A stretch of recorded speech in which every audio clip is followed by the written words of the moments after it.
आत्यासासुद्धा thought खात रागात म्हणाली, "वहिनी, जर का दुसरा कुठला कार्यक्रम असता तर तुझ्या सुनेला मी तिची लायकी दाखवून दिली असती." त्यावर कोमल लगेच उत्तर देत म्हणाली, "लायकी लायकीच्या गोष्टी तुम्ही करताय आत्या. दुसऱ्यांच्या घरात नाक खुपसायच्या आधी तुम्ही स्वतःच्या घरात बघा काय होतंय ते. दुसऱ्यांच्या घरातल्या सुनेवर नियम लावायला सोपे असतात." तिथे जमा असलेले लोक एकमेकांकडे बघून खुसफुस करायला लागले. पुढे कोमलनं असं काही केलं की सगळे लोक बघतच राहिले. आज मीनाताईंच्या घरी पूजा होती. त्यांच्या मुलाच्या लग्नाला 15 दिवस झाले होते आणि त्यांची सून कोमल नवीनच त्या घरात आली होती.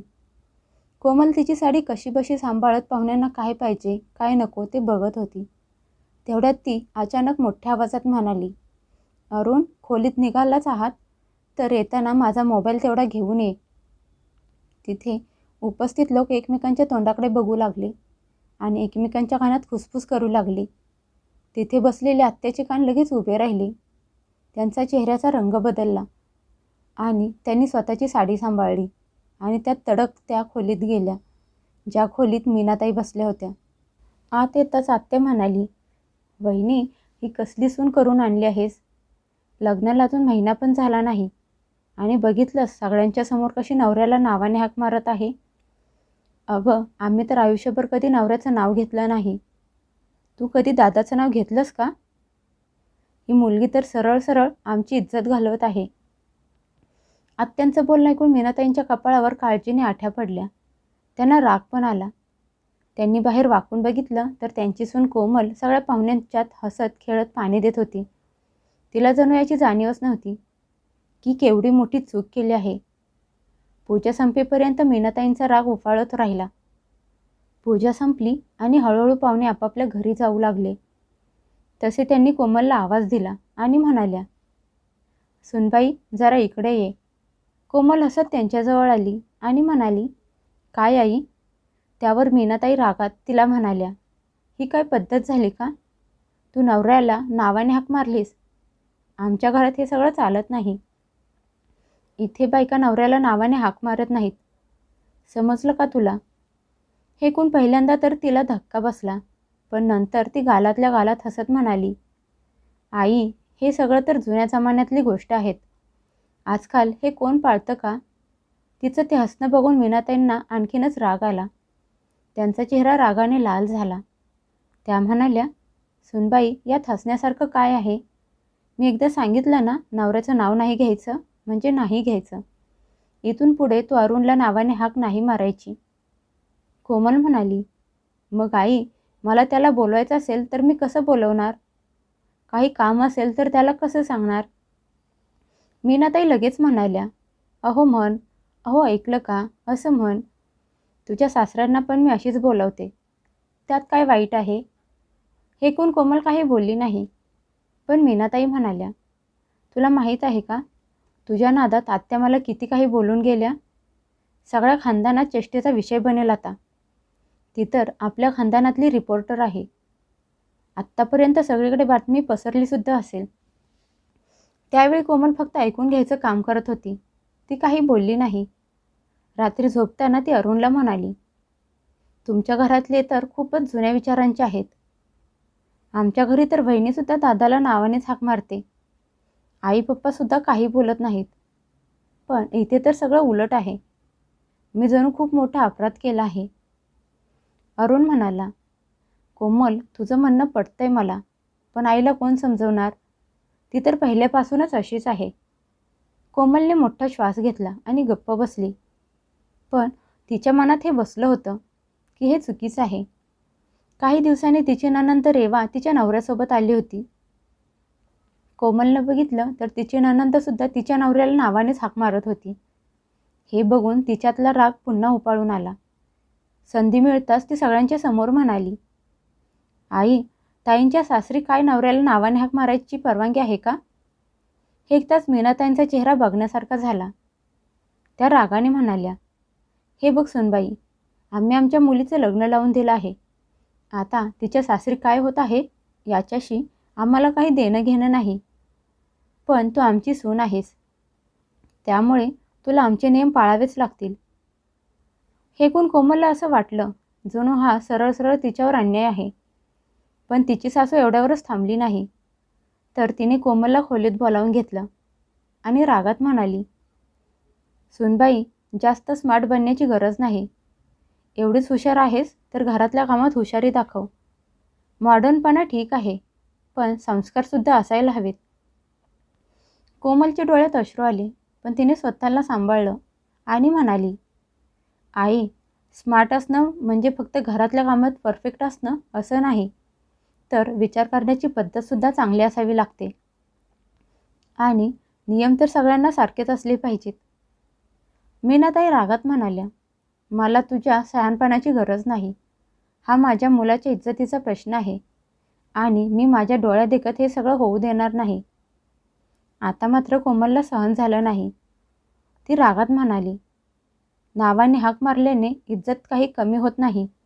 आणि जर असंच असेल तर मग ताई त्यांच्या नवऱ्याला नावाने हाक मारतात, तेव्हा तुम्हाला चालतं का?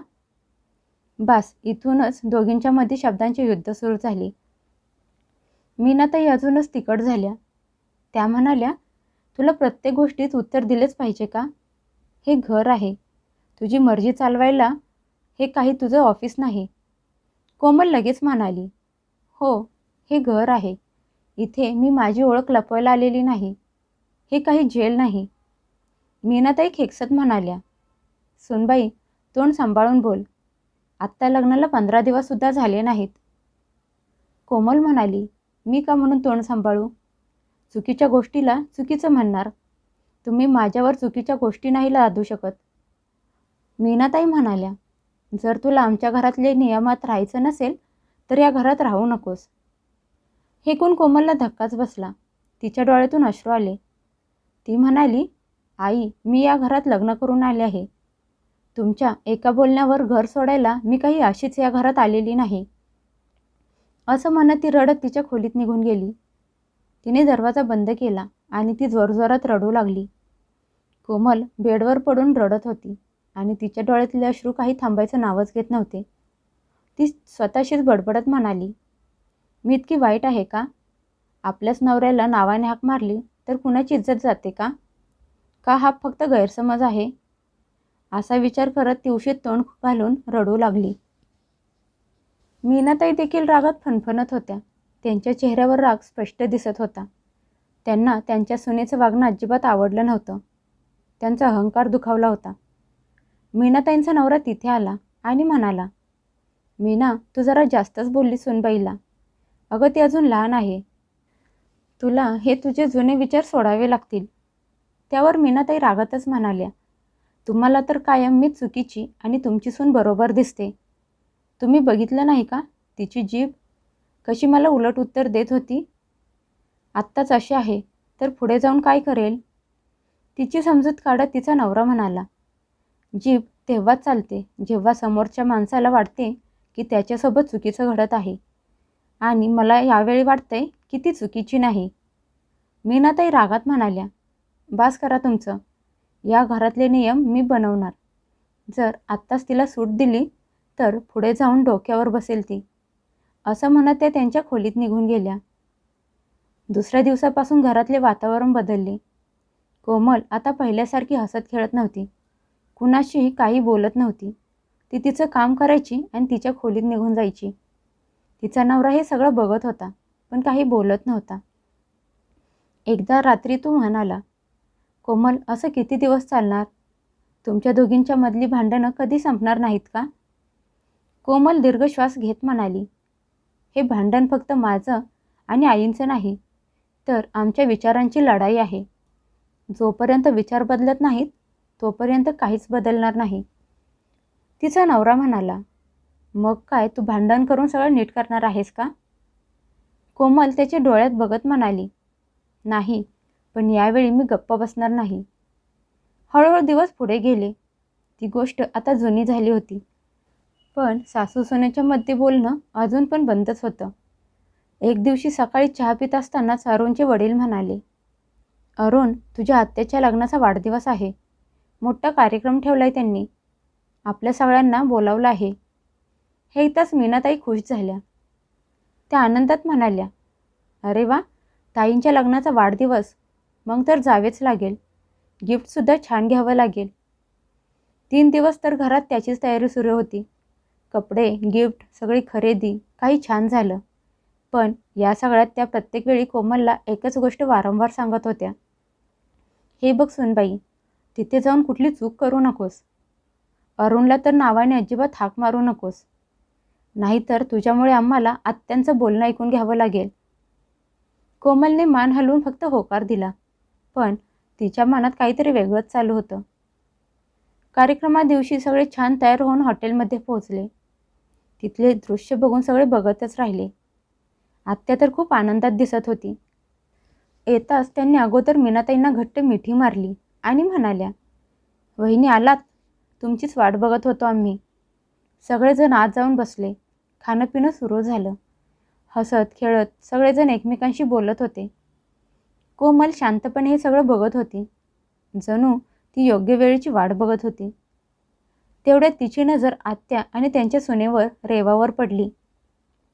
रेवा तिच्या नवऱ्याला हाक मारत म्हणाली, राहुल बघ ना, जरा तो वेटर सगळ्यांना थंड पाणी देत नाही. जरा लक्ष दे तिकडं. हे ऐकताच कोमलचे कान लगेच उभे राहिले. तिचे डोळे चमकले. ती मनातल्या मनात म्हणाली, तर ही आहे यांची पद्धत. म्हणजे आपलं ते बाळ आणि दुसऱ्यांचं ते बेनं. केक कापायची वेळ झाली तसे सर्वजण एकत्र आले. मिळालेले गिफ्ट सुनेकडे देत आत्या सुनेला म्हणाली, रेवा, हे सगळं गिफ्ट राहुलला गाडीत ठेवायला सांग. इथंच विसरायला नको. रेवाने लगेच राहुलला हाक मारली, राहुल, जरा हे सगळं सामान गाडीत ठेवून घ्या. बस. कोमल जणू याच क्षणाची वाट बघत होती. ती मोठ्याने म्हणाली, अरे रेवा, तू नवऱ्याचं नाव घेतेस. तुला आत्या रागवत नाहीत का? सगळेजण कोमलकडे बघायला लागले. रेवा पहिल्यांदा थोडी दचकली, पण नंतर म्हणाली, अगं कोमल, तू कुठल्या जमान्यात राहत आहेस? माझी सासू तर अजिबात अशी नाही. कोमल म्हणाली, तुझी सासू अशी नाही, विशेष आहे. मी एकदा माझ्या नवऱ्याला नावाने हाक मारली होती, तर तुझ्या याच सासूने माझ्या सासूला एवढं काही ऐकवलं की माझी सासू आजपर्यंत मला बोलून दाखवते. हे ऐकून सगळेजण अवाक झाले. मीनाताईंचा चेहरा पडला आणि आत्याचा चेहरा रागाने लाल झाला. कोमल एवढ्यावरच थांबली नाही. ती पुढे होत मीनाताईंकडे बघत म्हणाली, आई, तुम्ही तर म्हणत होतात की आत्यांना नवऱ्याचं नाव घेतलेलं आवडत नाही. पण इथे तर त्यांची सून तिच्या नवऱ्याला नावाने हाक मारत आहे. मग काय नियम फक्त माझ्या एकटीसाठीच आहेत का? मीनाताई गोंधळून गेल्या आणि म्हणाल्या, कोमल गप्प बस. सगळेजण आपल्याकडे बघत आहेत. कोमल म्हणाली, मी का गप्प बसू? जेव्हा माझ्यासोबत चुकीचं घडत होतं तेव्हा तर कुणाला माझी काळजी नव्हती की मला काय वाटत असेल. आत्या हळूच म्हणाली, वहिनी, ही तुझी सून आहे की वादळ? हिला जरा संस्कार शिकवा. कोमल लगेच म्हणाली, संस्कारांची गरज मला नाही, तुम्हाला हे आत्या. आपलं ते बाळ आणि दुसऱ्यांचं ते बेनं, हा कसला न्याय आहे? तिथे जमलेले सर्वजण शांतपणे हा तमाशा बघत होते. कोमल मीनाताईंकडे रागाने बघत म्हणाली, आई, आज मी तुम्हाला स्पष्ट विचारते. तुम्ही दुसऱ्यांचं बोलणं ऐकून आपल्याच घरातल्या सुनेला कंट्रोल करायला लागलात. बाहेरचे लोक आपल्या घरातले नियम बनवणार का? तिचं बोलणं ऐकून मीनाताई शांत बसल्या, काही बोलल्या नाहीत. कोमल पुढे म्हणाली, जेव्हा तुमची लेक नवऱ्याचं नाव घेते तेव्हा तुम्ही म्हणता की ती दुसऱ्या घरातली सून आहे. तिथले नियम वेगळे आहेत. पण जेव्हा मी माझ्या नवऱ्याचं नाव घेते तेव्हा मात्र तुम्ही मला बोलता, मला रागवता. असं का? मीनाताई म्हणाल्या, हे बघ, तू विषय भलतीकडेच नेत आहेस. कोमल म्हणाली, नाही, चुकीची दिशा तुम्ही देत आहात. आत्ता काही वेळापूर्वी तर तुम्ही मला शांत बसायला सांगत होतात, ननंदेच्या इज्जतीचं सांगत होतात. पण जेव्हा तुमच्यासमोर तुमच्या नंदेची सून तिच्या नवऱ्याला नावाने हाक मारत आहे तर तुमच्या तोंडाला कुलूप का? आता मात्र आत्यांचा चेहरा बघण्यासारखा झाला होता. आत्या रागात म्हणाली, कोमल, आता तुझं जरा जास्तच होतंय. कोमल म्हणाली, आती तर तुम्ही केली होती जेव्हा आमच्या घरी येऊन माझ्या एका छोट्याशा मुद्द्याला मोठं करून तुम्ही आमच्या घरात गोंधळ घालून वातावरण खराब केलं होतं. त्या मुद्द्याला तुम्ही एवढं मोठं बनवून माझ्या आणि माझ्या सासूत भांडण लावलं. मग आता तुमचं सत्य सगळ्यांसमोर यायला नको का? तुमची सून तुमच्या लेकाचं नाव घेते तर काही नाही, पण तेच जर दुसऱ्यांच्या सुनांनी केलं तर पाप. कोमल मीनाताईंना म्हणाली, आई, जर तुमची लेक नवऱ्याचं नाव घेऊ शकते, तुमच्या नंदेची सून नवऱ्याचं नाव घेऊ शकते, तर मी का नाही? मी या घरची सून आहे, मग माझ्यासाठी नियम वेगळे का? मीनाताई आता पूर्णपणे हतबल झाल्या होत्या. त्या हळू आवाजात म्हणाल्या, कोमल, आपण घरी गेल्यावर बोलूया. कोमल म्हणाली, आई, बोलायचं तर इथेच बोलायचं, कारण आत्या इथेच आहेत आणि मला त्यांच्याकडून उत्तर हवंय. जर त्यांच्या सुनेने नवऱ्याचं नाव घेतलेलं चालतं, तर मी माझ्या नवऱ्याचं नाव घेतलेलं का चालत नाही? मीनाताई त्यांच्या मुलाला म्हणाल्या, हिला घेऊन चल, ही उगाचच वाद घालत आहे. कोमल म्हणाली, हा वादाचा मुद्दा नाही, इथे बरोबरीचा मुद्दा आहे. मला उत्तर द्या की माझ्यासाठी नियम का आहेत? सगळेजण बघत होते, पण कोमलला त्याच्याशी काही देणं घेणं नव्हतं. आत्याला रागात बघून मीनाताईंना देखील राग आला होता. तेवढ्यात कोमल म्हणाली, आई, मला सांगा, मी या घरची सदस्य नाही का? मला काही इज्जत मान नाही का? आत्या रागात म्हणाली, वहिनी, आज पार्टी नसती तर तुझ्या सुनेला मी चांगलीच अद्दल घडवली असती. कोमल म्हणाली, मला अद्दल घडवण्या अगोदर जरा तुमच्या सुनेला पण बघा. नाव तर ती सुद्धा घेते, पण तुम्हाला तर ती दिसत नाही, फक्त मीच दिसते. एक मात्र क्लिअर आहे, ज्याचं स्वतःचं घर काचेचं असतं त्यांनी दुसऱ्यांच्या घरावर दगड मारू नयेत. तुम्ही जो दगड आमच्या घरावर मारलात, तोच दगड आज तुमच्या घराच्या काचा फोडत आहे. हे ऐकून सगळेजण स्तब्ध झाले. कुणी काही बोललं नाही. कोमल म्हणाली, आई, आज निर्णय तुम्हाला करायचा आहे. एक तर नियम सगळ्यांसाठी असतील किंवा मग कुणासाठीच नाहीत. कोमलचे शब्द थेट मीनाताई आणि आत्याच्या काळजाला चिरत होते. आत्याचा चेहरा रागाने लाल झाला होता आणि त्यांच्या डोळ्यात अपमान स्पष्ट दिसत होता. आत्या रागात म्हणाली, वहिनी, हा दुसरा कुठला कार्यक्रम असता तर तुझ्या सुनेला मी आत्ताच्या आत्ता तिची लायकी बरोबर दाखवली असती. कोमल लगेच म्हणाली, लायकीची गोष्ट तुम्ही करत आहात आत्या? दुसऱ्यांच्या घरात नाक खुपसायच्या आधी बघायचं होतं की स्वतःच्या घरात काय चाललंय, मग दुसऱ्यांच्या सुनांना नियम सांगायचे होते. आता तिथे जमा झालेले लोक एकमेकांकडे बघून कुजबूज करू लागले. मीनाताईंना तर मेल्याहून मेल्यासारखं वाटत होतं. त्या म्हणाल्या, कोमल, आता बस कर, खूप झालं, ही जागा तमाशा करायची नाही. अरुण, तू काही बोलत का नाहीस हिला? अहो, तुम्ही पण काय नुसते बघत बसलात आहात? त्यावर कोमल म्हणाली, तमाशा तर तेव्हा झाला होता जेव्हा तुम्ही माझ्या छोट्याशा गोष्टीचा मुद्दा बनवून मला सुनावलं होतं. आत्याची खरी बाजू आता सगळ्यांच्या समोर आली तर वाईट का वाटतंय? आत्या लगेच साडीचा पदर नीट करत रागात म्हणाली, चांगलीच जीभ चालती तुझी. हेच संस्कार केलेत का तुझ्या घरच्यांनी तुझ्यावर? कोमल म्हणाली, माझ्या आईबाबांनी मला खरं बोलायला शिकवलं आहे आणि चुकीच्या गोष्टींसमोर मी झुकणार नाही. आत्या म्हणाली, वहिनी, सांभाळ तुझ्या सुनेला, नाही तर मी हे विसरून जाईन की आपण कुठे आहोत. यावेळी मीनाताई काही बोलल्या नाहीत. त्यांची मान खाली होती. सगळा हॉल शांत झाला. आत्यांच्या चेहऱ्यावर पहिल्यांदा नाईलाज दिसत होता. त्यांच्या सुनेला हे सगळं बघून आश्चर्य वाटलं की तिच्या सासूचे विचार असले आहेत. तेवढ्यात कोमलने अरुणचा हात पकडला आणि म्हणाली, चल अरुण, आता इथे थांबून काही फायदा नाही. जिथे सत्याची काही किंमत नाही, तिथे नातीसुद्धा फक्त दिखाव्यासाठीच असतात. अरुणने एकदा आईकडे बघितलं आणि पुढच्या क्षणी तो निघाला. ते दोघे निघून जाताच हॉलमध्ये शांतता पसरली. तिथे जमा झालेले लोक आता एकमेकात बोलत होते, पण सगळ्यांच्या विषय तोच होता, आत्याचे बुरसटलेले विचार. मीनाताई तिथेच उभ्या होत्या, जणू त्यांचे पाय जड झाले होते. मीनाताई त्यांच्या नवऱ्याला म्हणाल्या, बघितलं तुमच्या सुनेने किती बेइज्जती केली माझी? त्यांचा नवरा म्हणाला, हे सगळं तिच्यामुळे नाही, तुझ्यामुळं झालंय. त्यामुळे तू तिला उगाच दोष देऊ नकोस. तुला माहीत होतं माझी बहीण कशी आहे, तरी पण तू तिचा प्रत्येक निर्णय सुनबाईवर थोपत होतीस. खरं तर हे आहे की माझ्या बहिणीसोबतच तू सुद्धा लेकीत आणि सुनेत फरक करत होतीस. मीनाताईंच्या डोळ्यातून अश्रू वाहू लागले. घरी येताना कुणी कुणाशी काही बोललं नाही. कोमल खिडकीतून बाहेर बघत होती, पण तिच्या चेहऱ्यावर एक वेगळंच समाधान होतं. अरुण तिला म्हणाला, "तू जे केलंस ते सोपं नव्हतं." कोमल म्हणाली, "कधी कधी जागेवरच सत्य बोलायची हिंमत असावी लागते." एका तासात सगळेजण घरी पोहोचले. कोमल रात्रभर झोपली नाही, पण असं वाटत होतं की आज एका मुद्द्याचा शेवट झाला होता. दुसऱ्या दिवशी मीनाताईंचा चेहरा आणि स्वभाव थोडा बदलला होता. त्यांनी कोमलला किचनमध्ये काम करताना बघितलं आणि त्या थोडा वेळ तिथेच थांबल्या. मग त्या म्हणाल्या, "जर तू अरुणला नावाने हाक मारलीस तर मला काही अडचण नाही." हे ऐकून कोमलला धक्काच बसला. तिला तिच्या कानांवर विश्वासच बसत नव्हता. मीनाताई पुढे म्हणाल्या, "बहुतेक मीच चुकीचे होते. मी लोकांचं ऐकून तुला समजून घेतलंच नाही. पण काल मला समजलं, नात्यांचा मान ठेवायचा असतो."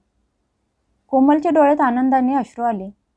मीनाताई पुढे आल्या आणि त्यांनी तिच्या डोक्यावर प्रेमाने हात फिरवला. त्या स्पर्शात तिला पहिल्यांदा आपलेपणा जाणवला. आता घरात एक नवीन सुरुवात झाली. आता नाती भीतीने नाही तर प्रेमाने बनू लागली.